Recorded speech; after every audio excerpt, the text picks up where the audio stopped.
шурӯъ аз моҳи сентябр то имрӯз беш аз 140 нафар хонандагони мактабҳои шаҳри хуҷанд дар олимпиадаҳои байналмилалӣ иштирок намуданд. Ин олимпиадаҳо тариқи онлайн гузаронида шуд. Масалан, олимпиадаи байналмилалӣ Анталия 2020 ки дар Туркия гузаронида шуд, 22 нафар хонандагони мактабҳои шаҳри хуҷанд аз фанҳои дақиқ ва забономӯзӣ иштирок намуданд.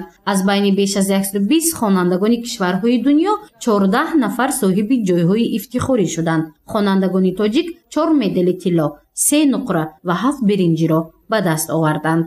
аз рӯи натиҷаҳои гирифта шуда то 10 декабр 35 нафар хонандагони мо барои гирифтани ҷойҳои намоён, яъне ки ҷои 1 10 нафар, ҷои 2 12 нафар ва ҷои 3 13 нафар соҳиб шуданд, ки инҳо олимпиадаҳои бонуфузи байналмилалӣ Анталия ки дар давлати Туркия баргузор гардид, олимпиадаи байналмилалӣ аз фанни физика ки дар давлати Русия баргузор гардид ва дар олимпиадаи Таиланд ки аз фанни математика буд дар он ва дар олимпиадаи байналмилалӣ ЮНИСЕФ ки дар давлати Англия баргузор гардида буд, хонандагони мо ширкат варзида аллакай соҳиби анмин ҷойҳо гардиданд.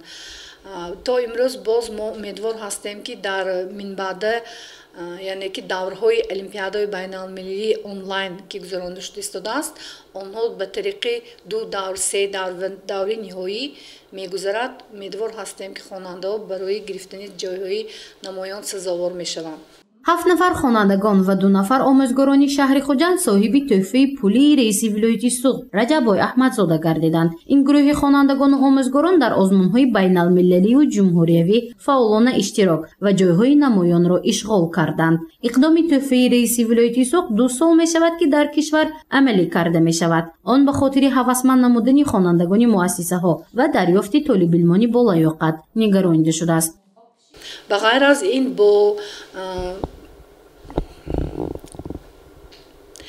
ташаббуси роҳбарони муассисаҳои таълимӣ, омӯзгорони пуртаҷриба, иштироки хонандагони муассисаҳои таълимӣ дар олимпиадаҳои интернетӣ зиёд гардидааст ва хонандагон хело ҳам таваҷҷӯҳи хоса ба он зоҳир карда, то аллакай санаи 10 декабр 240 нафар хонандагони муассисаҳои таълимӣ дар анмин олимпиадаҳо иштирок карданд ба тариқи интернетӣ ва 154 нафар соҳиби дипломҳои дараҷаи 1, 2, 3 ва сертификатҳо гардиданд. инчунин ба омӯзгороне ки онҳоро ба ин олимпиада омода карда буданд, аз тарафи анмин ташкилкунандагони олимпиада дипломҳо ва сертификатҳо фиристода шуданд. My name is Emirjon. My family is Ayubov. I like to speak in English. My English teacher is Bakhir Nadra. She's very professional teacher too. He teach me a lot of rules, English rules, and I like it to communicate in English. амирҷон аюбов яке аз ғолибони озмуни онлайнӣ аст. вай аз фанҳои забони хориҷӣ ва биология ба олимпиада иштирок намуда соҳиби сазовори ҷои якум гардид. ҳоло дар синфи 6 дар гимназияи рақами 1 шаҳри хуҷанд таҳсил мекунад. омӯзгори фанни забонҳои хориҷӣ ва биология ӯро барои иштирок ба озмунҳои шаҳриву вилоятӣ ва ҳатто ҷумҳуриявӣ омода мекунад.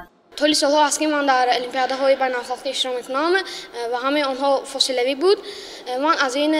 من در این المپیادها اشتراک کردم و جای‌های نمایان رو اشغال کردم. از این بردباری‌های خود من بسیار شدم. من اساساً از زبان انگلیسی اشتراک کردم برای اینکه زبان انگلیسی فنی دسترسی من می‌باشد.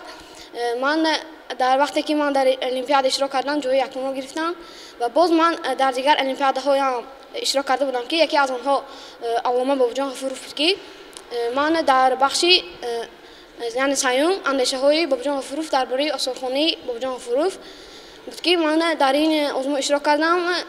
با من سپاسگزارم. من از این بسیار خوشحالم. از فن انگلیسی ماهای دکابر اشتراک کرده بودم که جوابش رو تیز فهمیدم و من خوشحال بودم که جای یکم رو گرفتم. سوال‌های مشکل بود و من حرکت کردم تا آنها رو جوابهایش رو دریافت کنم. اصلا سوال مشترکی با من همین بود که یعنی دولتی لندن چه خیلی است، یعنی ولی بریتانیا کبیر چه خیلی بود. در پایان همون سوال‌ها وریانت‌ها بودن. من یکی از وریانت‌ها رو انتخاب کردم. درستش بوکینگ پلیس بود است که یعنی همین نامی وقتی که اون شاهی امین یعنی دولتی بریتانیا کبیر در همان جای نشسته همه کارها رو انجام میده است. تنها از گیمنازیای رقم یکم شهر خوجند 8 نفر خوانندگان از فن‌های گوناگون به المپیاد ولایتی را خط گرفتند. این گروه خوانندگان حالا به دوره سوم المپیاد مکتبی آمادگی می‌بینند تا بین حریفانشان در آزمون غالب شوند. کاربری کردن با قسم زیادی خوانندگان هم خوب است، لیکن کارهای انفرادی مثلا با خودی خواننده در علاحدگی نشسته صحبت کردن و همان معنی‌های اون اثرهایی را که خوانده است گشوده دادن و همان از روی نظامنامه باید خواننده همان آزمون فراغی سپیدانایی بغیر از همان چیزها را از خود کردن و باید شرح داده تواند. من اشتراکچی آزمون انشای بهترین در موضوع رودکی رفتمان حکمت اوی و همچنین گیرنده جای یکم در همین آزمون می باشم. همچنین در سال روان گیرنده استیپندیای رئیس شهر گشتم.